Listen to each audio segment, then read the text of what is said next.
But there also arose false prophets among the people, as among you also there will be false teachers, who will secretly bring in destructive heresies, denying even the Master who bought them, bringing on themselves swift destruction. Many will follow their destructive ways, and as a result, the way of truth will be maligned. In covetousness they will exploit you with deceptive words, whose sentence now from old doesn't linger, and their destruction will not slumber. For if God didn't spare angels when they sinned, but cast them down to Tartarus, and committed them to pits of darkness to be reserved to judgment, and didn't spare the ancient world, but preserved Noah with 7 others, a preacher of righteousness, when he brought a flood on the world of the ungodly, and turning the cities of Sodom and Gomorrah into ashes, condemned them to destruction, having made them an example to those who would live ungodly, and delivered righteous Lot, who was very distressed by the lustful life of the wicked. For that righteous man dwelling among them was tormented in his righteous soul from day to day with seeing and hearing lawless deeds.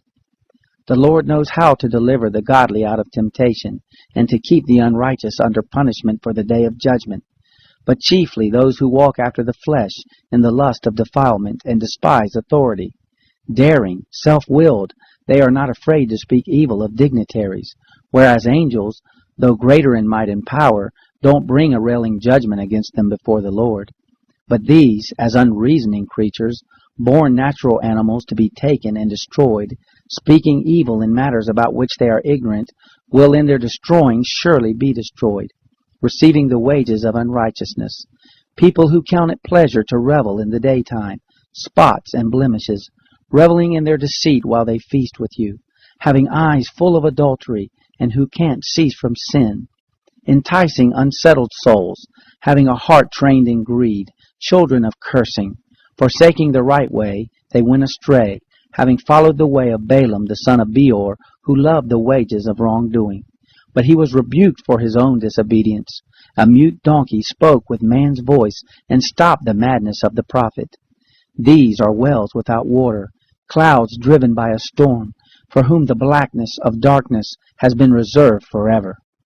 For uttering great swelling words of emptiness, they entice in the lust of the flesh by licentiousness those who are indeed escaping from those who live in error, promising them liberty, while they themselves are bondservants of corruption.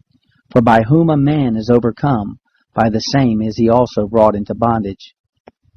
For if, after they have escaped the defilement of the world through the knowledge of the Lord and Savior Jesus Christ, they are again entangled therein and overcome, the last state has become worse with them than the first.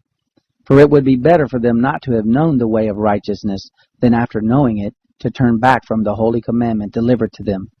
But it has happened to them according to the true proverb, the dog turns to his own vomit again, and the sow that had washed to wallowing in the mire.